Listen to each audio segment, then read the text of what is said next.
Let's get more. As promised, Dr. Stephen Nash from FIIG Securities standing by. Dr. Nash, yeah, really, when you look at the latest developments, what in particular has moved the story on from where you sit, from where we sat yesterday?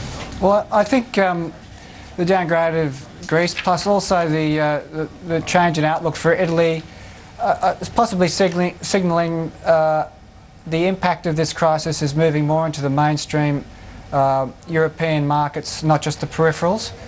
I think also the elections and the result, and also the political situation in Europe is putting pressure on the EU. Also, I think the position by the ECB has really changed things as well.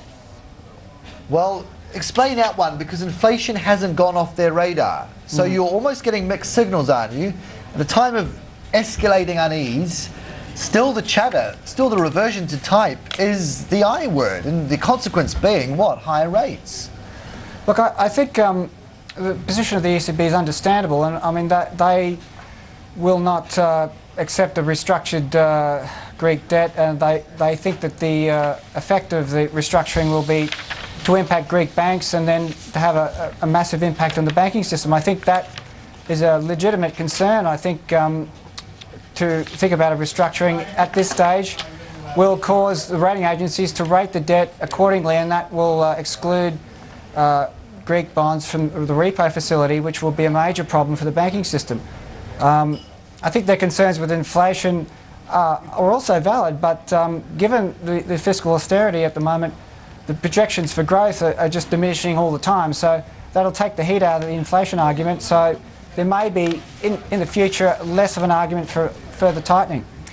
Stephen, it's Brooke here. It's interesting that you're talking about Greece, because a couple of guys I spoke to this morning suggested that Greece, we've kind of known the worries, and that is kind of continuing on.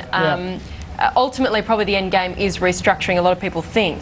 The fact that Italy received a ratings action is perhaps what suggests there's no end to this crisis now, because this isn't just about the core, so this isn't about the peripheral countries, this is about core Europe and troubles there.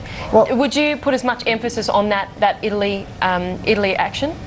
Look, I think the change in outlook just reflects a concern about growth in Europe. You know, obviously if all the peripheral countries are suffering, at some stage it's going to start to impact the core countries, and that's what's happening right now. The concern is that if growth is less than forecast, the problem will be for Italy that tax receipts will be low and the debt will not be eradicated as soon as they require. So I think the key implication is that growth is slowing. And you're talking of contagion then? Well, into the more core countries, yes, at this stage.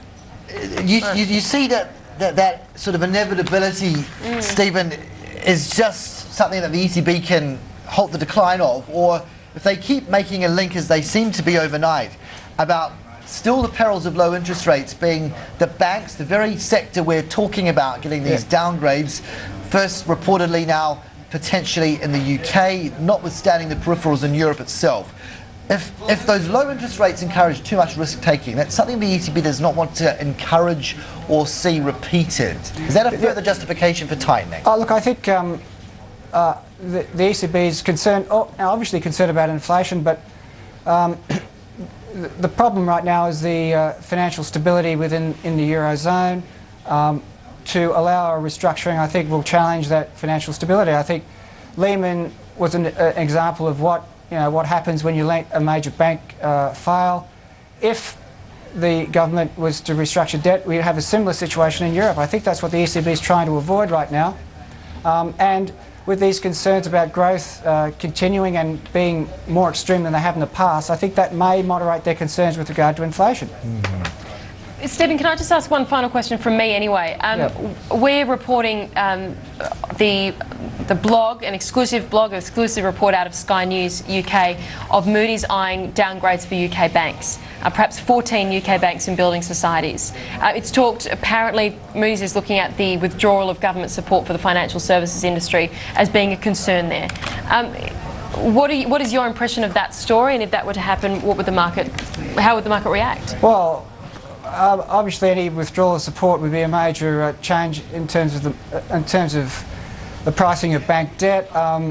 the problem in the UK again is that they've had a very severe fiscal consolidation, and the effects of that is just only starting to become apparent now. So I hope that sort of thing wouldn't occur. I mean, if it did, we'd have a widening of bank spreads. That would also feed back into the general pricing of bank debt, and it would affect Australian bank funding, and would increase bank funding, and may lead even to higher mortgage rates in Australia. So this would be significant in your opinion if this downgrades across those 14 institutions come through tonight? I think you know, the market to some extent has already built some of that in, but yes, it would be, yeah. Stephen, you're making then a link. It would seem to me that irrespective that the Reserve Bank may not tighten for several months yet, yeah, the banks faced with that big millstone around their neck could raise rates irrespective. Yeah, look, this has been an issue for some months. It's nothing new. We've seen banks raising rates above the RBA cash rate before.